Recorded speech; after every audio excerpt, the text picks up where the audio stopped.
بسم اللہ الرحمن الرحیم۔ السلام علیکم۔ پہلے چیپٹر میں ہم مسلم مفکرین کی تعلیمی خدمات پڑھ رہے ہیں، جس میں ہم نے امام غزالی اور ابن خلدون کو پڑھ لیا ہے، اور تیسرے ہمارے مسلم مفکر جو ہیں وہ ابن سینا ہیں۔ ان کا ٹائم پیریڈ جو ہے وہ 980 سے 1038 تک ہے۔ اس میں آج جو ہم نے پڑھنا ہے ان کا تعارف ہے، تعلیمی تصورات ہے اور مقاصد تعلیم ہے۔ تعارف ہے ان کا۔ ابن سینا کا پورا نام جو ہے وہ ابو علی حسین بن عبداللہ بن حسن بن علی بن سینا ہے۔ آپ شیخ بو علی سینا کے نام سے مشہور ہیں، اور یورپ میں ابن سینا جو ہے وہ ایویسینا کے نام سے جانے جاتے ہیں۔ آپ 6 برس کی عمر میں اپنے والد کے ہمراہ جو ہے وہ بخارا پہنچے تھے، اور ان دنوں میں بخارا جو تھا وہ علم و فن کا گہوارہ تھا، یعنی بخارا جو ہے وہ علوم و فنون کا مرکز تھا۔ انہوں نے 10 سال کی عمر میں قرآن مجید حفظ کر لیا تھا۔ انہوں نے مطالعہ سے تصوف، طبیعیات، فلکیات، ریاضی، موسیقی اور مابعد الطبیعیات یعنی انسانی روح کے علم کا جو ہے اس قدر اس میں درجہ حاصل کر لیا تھا کہ بڑے بڑے جو اس وقت کے علماء تھے وہ ان کی مثالیں دینے لگے تھے۔ انہوں نے 21 برس کی عمر میں مختلف علوم میں کمال حاصل کیا، اور تصنیف و تالیف کا کام جو ہے وہ بھی شروع کر دیا تھا۔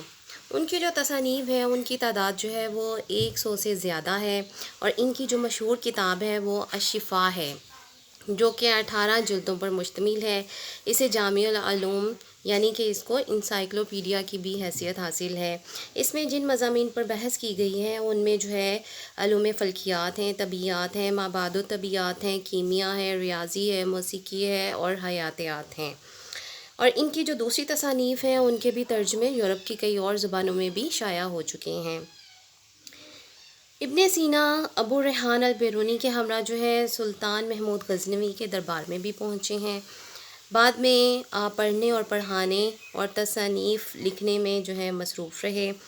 وفات سے پہلے انہوں نے اپنی جتنا بھی مال و دولت تھی، جتنا بھی ان کے پاس اللہ تعالیٰ نے ان کو جتنی بھی مال و دولت دی تھی، وہ اللہ کی راہ میں ہی انہوں نے صدقہ کر دیا تھا۔ انہوں نے غلاموں کو آزاد کر دیا تھا، اور تلاوت قرآن پاک کو جو ہے وہ اپنا معمول بنا لیا تھا۔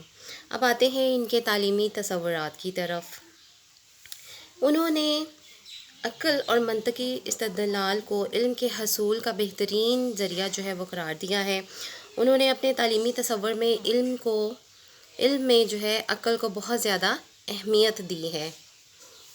ان کے خیال میں ہم اپنے حواس خمسہ کے ذریعے جو معلومات حاصل کرتے ہیں ان کو عقل ہی اس علم کو جو ہے منظم صورت میں پیش کرتی ہے۔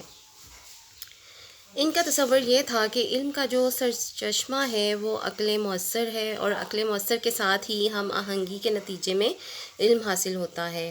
انسان اپنی عقل اور اس کے طبعی رجحان اور فطری صلاحیت کے ساتھ مل کر جو ہے وہ چھٹی حس کی صورت جو ہے وہ عقل اختیار کرتی ہے، اور پھر اس علم کو سمجھنے کے قابل جو ہے وہ بناتی ہے۔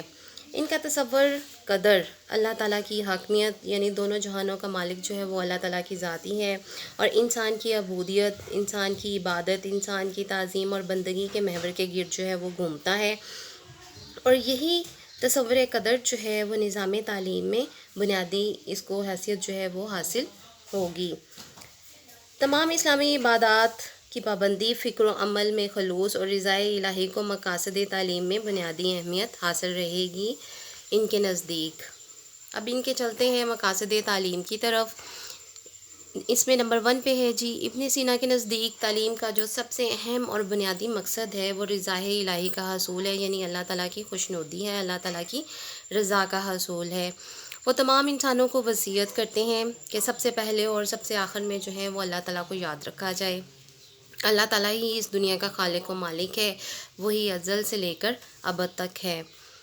نمبر 2 پر ہے جی، ان کے نزدیک جو ہے تعلیم کا دوسرا اہم مقصد جو ہے وہ ذہنی صلاحیتوں کو اجاگر کرنا ہے، اور ان کے نزدیک علم حاصل کرنے کا جو سب سے مؤثر ذریعہ ہے وہ عقل ہے۔